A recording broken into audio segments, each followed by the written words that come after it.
Here we are going to discuss different types of high pressure boilers. First boiler is LaMont Boiler.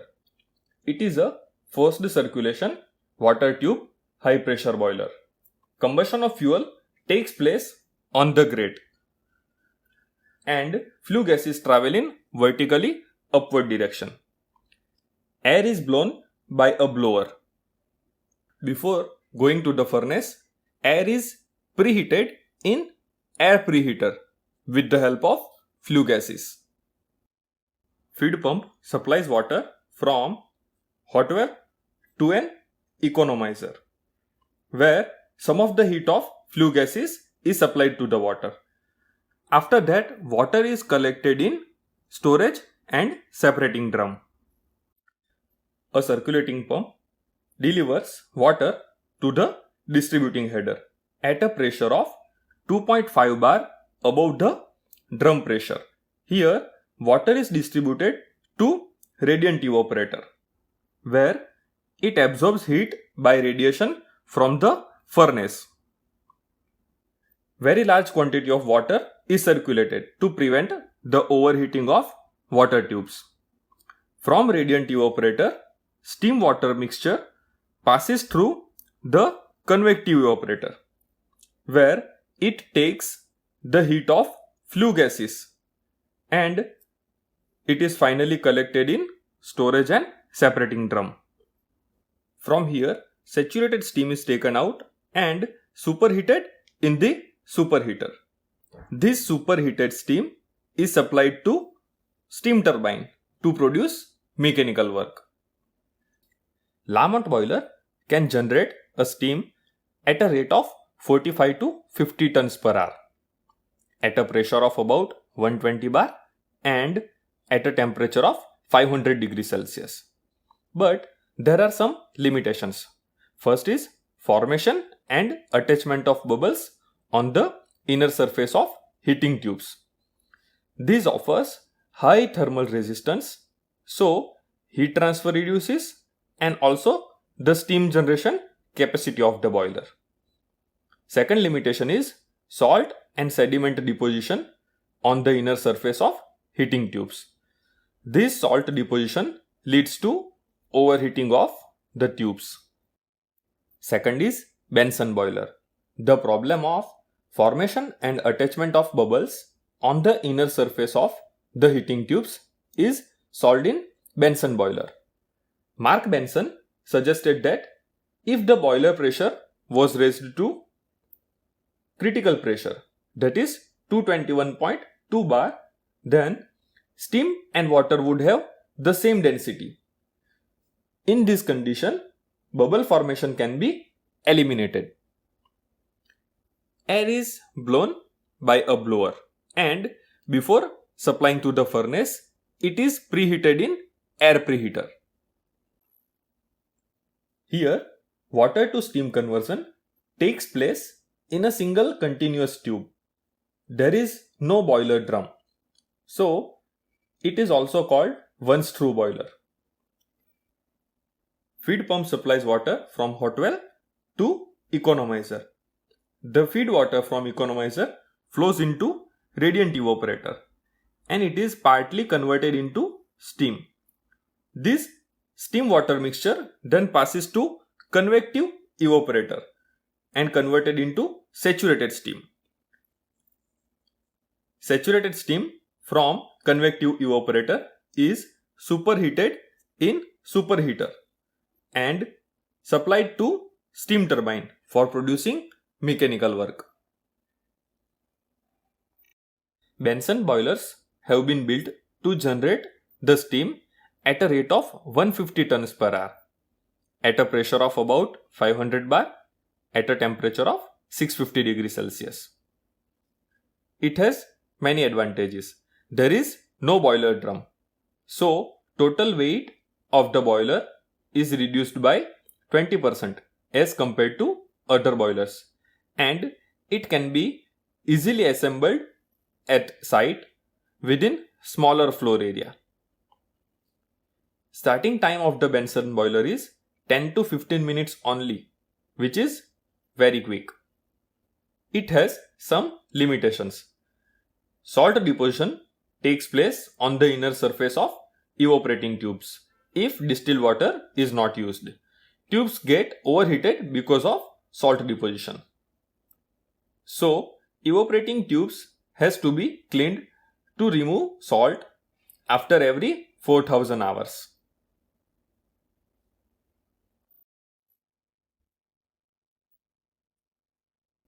Third is Loeffler Boiler.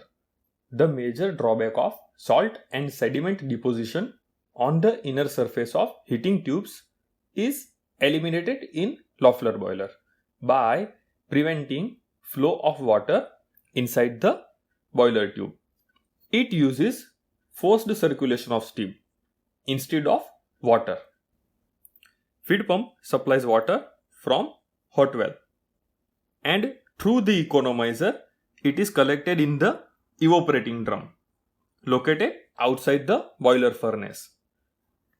65% of the total superheated steam coming out of the convective superheater is sprayed on the water surface in the evaporating drum with the help of mixing nozzles. This superheated steam evaporates the water into saturated steam. Saturated steam is circulated with the help of steam circulating pump in radiant superheater and convective superheater. About 35% of the total superheated steam goes to high pressure steam turbine to develop mechanical work, and 65% of the steam is supplied to evaporating drum. Exhaust steam from high pressure steam turbine is heated again in steam reheater with the help of exhaust gases and supplied to low pressure steam turbine for further power generation. This boiler can generate around 100 tons per hour of steam at a pressure of 140 bar and at a temperature of 500 degrees Celsius. Loeffler boiler is very compact and it is most suitable for land or sea transport power generation, as it can carry the water of higher salt concentration. Fourth boiler is Schmidt-Hartmann Boiler. Working of this boiler is similar to that of an electric transformer. It consists of two pressure circuits to exchange the energy, primary circuit and secondary circuit. Let us have a look at primary circuit first. Distilled water from water drum is fed to primary evaporator and converted into steam. This steam is collected in primary separator. Steam from primary separator is passed through the submerged heating coils in evaporator drum, where it loses its heat to the water present in that drum. Condensate formed in submerged heating coil is circulated through feed preheater and finally it goes back to the water drum. Function of feed preheater we will cover later on. Natural circulation is sufficient enough to maintain desired heat transfer rate in primary circuit. Steam is produced at a pressure of 100 bar from distilled water in primary circuit. In secondary circuit, impure water is fed by feed pump from hot well to feed preheater. In feed preheater, heat from condensate is supplied to the feed water. Heated water goes to evaporating drum, where it takes heat from the steam passing through the submerged heating coil. In secondary circuit, steam is generated at 60 bar from impure water in evaporating drum. This steam is superheated in superheater and supplied to steam turbine to produce mechanical work. there will be no salt deposition in primary circuit, as distilled water is used in primary circuit. In secondary circuit, salt deposition takes place outside the submerged heating coil because of impure water available in evaporating drum. This coil can easily be cleaned with water spray. Without changing the pressure in primary circuit, it can easily manage fluctuations in load. Fifth boiler is Velox Boiler. This boiler works on the principle that whenever gas velocity exceeds the sound velocity, heat is transferred from the gas to water at much higher rate than rates achieved with subsonic flow.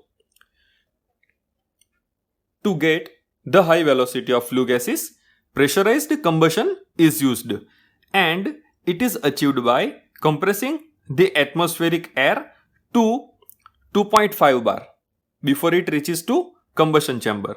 For that, air compressor is used. Fuel and air are injected from the top in vertical combustion chamber. This combustion chamber consists of gas tubes and annular water tubes. Cross section at section AB is shown over here.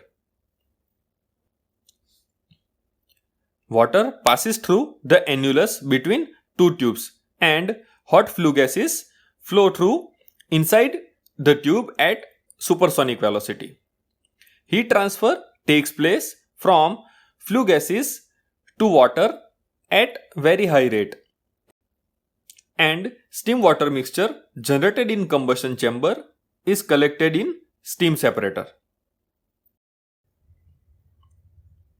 Steam is taken out for superheating and water from the steam separator is supplied back to combustion chamber with the help of water circulating pump. Hot gases from the combustion chamber passed over the superheater, where it is used for superheating the steam. Superheated steam is taken out for power generation in the steam turbine. The flue gases coming out of the superheater still have high temperature of around 500 degrees Celsius, and this energy is used to run gas turbine. Air compressor is coupled with the gas turbine so that the output of the gas turbine is used to run the air compressor. Exhaust gases from the gas turbine is supplied to economizer to heat the feed water, which is supplied to steam separator. Advantages of Velox boiler are very high heat transfer rate, pressurized combustion, compact, greater flexibility, quick starting, and high thermal efficiency. Here, steam is generated at 100 tons per hour. As above this capacity, the power requirement of air compressor goes very high. And main limitation is it can work on liquid and gaseous fuels only.